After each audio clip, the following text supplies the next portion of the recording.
Bonjour à tous, très heureux de vous retrouver pour votre super top 5 du jour. Direction l'hippodrome de Compiègne ce mardi 9 juillet à l'occasion du prix du château de Pierrefonds. Un handicap pour 4 ans et plus qui va se jouer sur les 2400 mètres. Une épreuve pas si simple que ça à décrypter. Il va falloir faire des choix, mais je pense qu'on a, comme on dit, les bonnes bases. Mais avant de vous délivrer mon pronostic, j'espère que vous m'avez suivi vendredi à Cabourg, où je vous indiquais pas moins de 5 gagnants au travers de mes cotes et cotes, et notamment le 909, Clem, qui a fait afficher 10 contre 1. À noter également que mon cheval repéré dans le super top 5, le numéro 6, Johanna Thieben, s'est classé 3e à 16 contre 1. Alors si ça vous plaît, un petit like, ça fait toujours plaisir. Et n'oubliez pas de me retrouver justement au travers de mes cotes et cotes tous les jours sur notre chaîne YouTube et Génie. Pour la réunion principale, n'hésitez pas également à vous balader sur les réseaux sociaux pour y retrouver notre consultant de luxe Flo Gautreau. Allez, sans plus attendre, je vous délivre mon pronostic et restez bien avec nous jusqu'à la fin de l'émission pour connaître mes impasses. En tête, ce sera donc le numéro 13, Rolania, le 11, Check to Check, le numéro 2, Kaneshia, le numéro 16, Bayara, le numéro 5, Matori Gold et le numéro 7, Avoc. Ce sera pas le cheval de tout le monde celui-là. Allez, on passe sur l'analyse.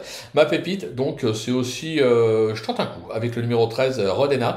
Elle a montré quelques moyens depuis ses débuts et sa récente deuxième place sur la distance à Longchamp atteste sa forme actuelle. On connaît la réussite des Graffards dans cette catégorie.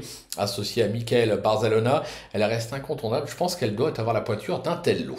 Pour mon coup de cœur, bien évidemment, ce sera le numéro 11, Check to Check, qui tourne autour du pot actuellement, comme l'attestent ses 3 récentes 3e places enregistrées à ce niveau à Longchamp. Alors, ce sera une première pour cette élève d'Édouard Montfort à Compiègne.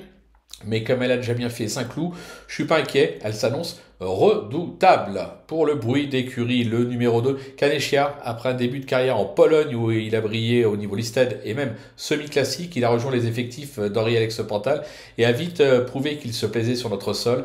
Il reste sur 4 perfs de choix avec un succès à Fontainebleau et 3 accessibles, dont un enregistré à ce niveau sur la distance à Saint-Cloud.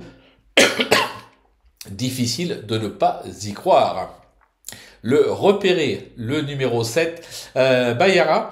Je l'avais pris en note à l'occasion d'une deuxième place enregistrée sur ce parcours l'été dernier, alors en valeur 35,5. Elle compte maintenant 2 courses dans les jambes avec une deuxième place à Dieppe et une 4e place à Saint-Cloud. Idéalement engagée en bas de tableau, je pense qu'elle a sa chance. Le coup de poker, le numéro 5, Matori Gold. Elle vient de refaire surface dans une épreuve pour cavalier à Longchamp. Cet élève de la team Adarono s'est déjà illustré à ce niveau avec une deuxième place enregistrée sur la distance à Longchamp en valeur 38,5. En forme et avec 3 livres de moins ce mardi, je pense qu'elle est encore capable d'étonner. Et ma trouvaille, justement, on y vient, le numéro 7, Avoc. Alors, plutôt appliqué ces dernières semaines, cet élève de Stefano Pecoraro n'est plus sorti des 5 premiers depuis février dernier. Il avait bien gagné sur un 2500 mètres à Saint-Cloud le 10 mai dernier dans un réclamé. Alors oui, la marche est beaucoup plus haute ce mardi, mais attention, il a été supplémenté pour l'occasion. Je me dis, ça peut être, comme on dit, la bonne trouvaille et surtout la très belle cote à l'arrivée d'une telle épreuve, surtout qu'en ce moment, on a quelques surprises. Il est temps maintenant de passer à mes impasses avec le numéro 12, Caraman, qui n'a franchement pas convaincu ces derniers temps et semble avoir montré ses limites à ce niveau.